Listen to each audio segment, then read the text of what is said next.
As a web designer, Morgan and I look at a lot of websites and I see a lot of things missing. But as a business owner, I know there's one thing that's really hurting your conversion rates on your website. So I want to tell you what it is and how to fix it. If you're new here, my name's Jess, and this channel is all about helping you create a more smooth and profitable online business with the help of your website. And as I mentioned, there's something that is missing from a lot of websites and it's hurting your conversion rates.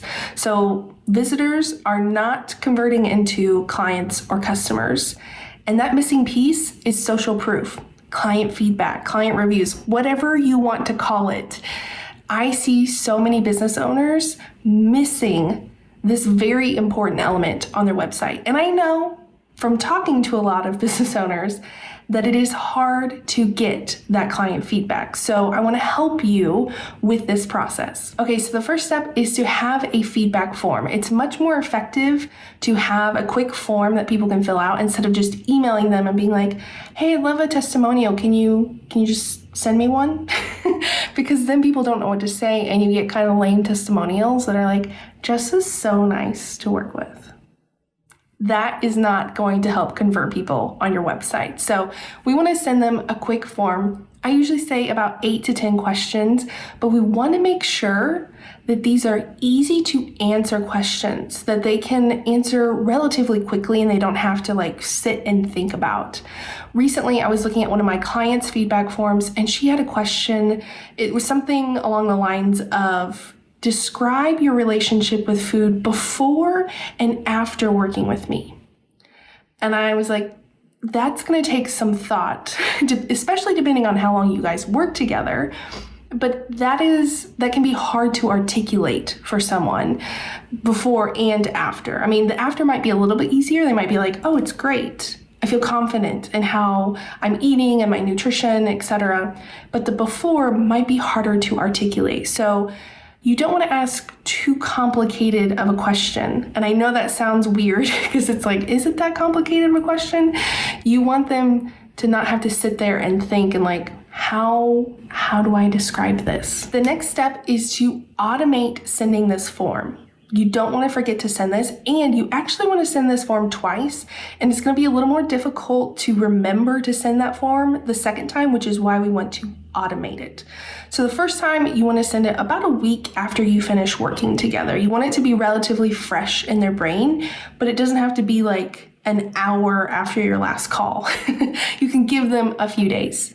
The second time you send the form, it's going to be about 6 to 8 months after you're done working together, because hopefully you have created something or helped them develop really good habits that are going to have a longer term impact. So for example, dietitians, hopefully you have helped your clients create good eating habits, good relationship with food, etc. As a web designer, I have hopefully created a website for my clients that's increasing their traffic, helping them reach more clients, it's making the onboarding smoother, etc.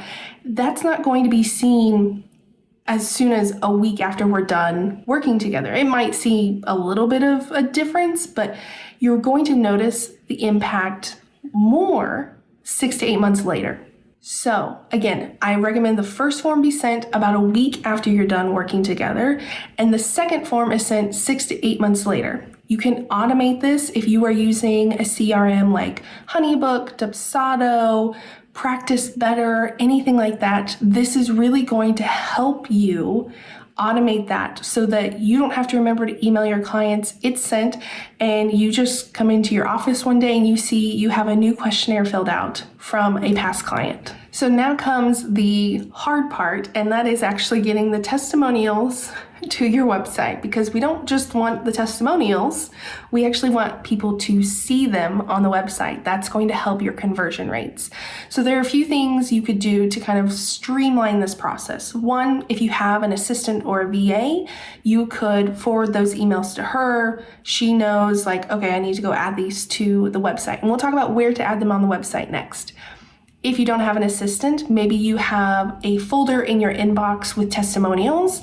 You put the notification emails in there, and maybe the first Friday of every month or some specific day each month, you have a note to go upload new testimonials to your website.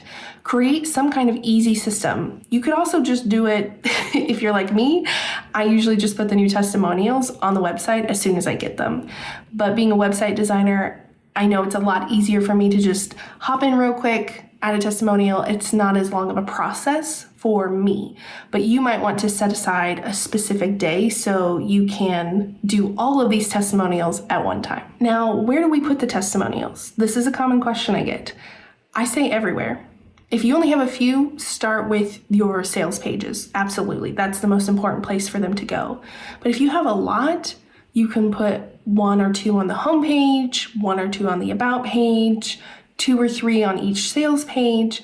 And then if you have more than like 10 to 15, create a dedicated testimonials page where all of your testimonials go, because inevitably you're going to get even better testimonials. Maybe you get clients even better results than the clients you had a year or 2 ago.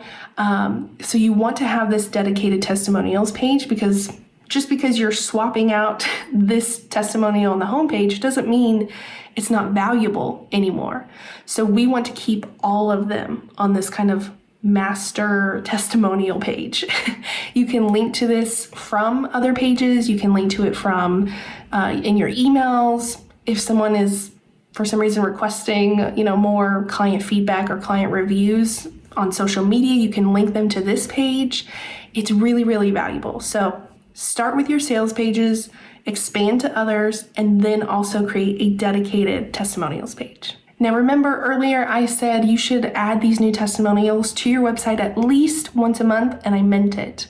So really, really try to add new social proof to your website consistently. This is really going to help your conversions. So if you have any questions, let me know down in the comments. If you enjoyed this video, give it a thumbs up, and I will see y'all next time.